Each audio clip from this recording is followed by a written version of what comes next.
बहुत खूबसूरत जानवर आज हम मेहदी डेयरी फार्म लिया से रवाना करने लगे हैं। साथ इसके सेक्स यमन की बछड़ी है, अरसलान भाई ने खरीदी है। अल्लाह इन्हें चोनी पीनी नसीब करे।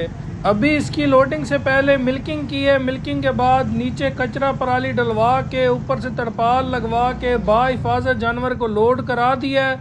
आज मेहदी डेयरी फार्म लिया पर बहुत खूबसूरत जानवरों का नया स्टॉक पहुंच गया है, जिनकी वीडियो इंशाल्लाह कल सुबह तकरीबन 11 से 12 बजे के दरमियान हमारे फेसबुक पेज और टिकटॉक अकाउंट पे अपलोड हो जाएगी। जानवर बहुत खूबसूरत हैं। जिन भाइयों ने मौके पे आना हो वो मौके पे भी आ सकते हैं।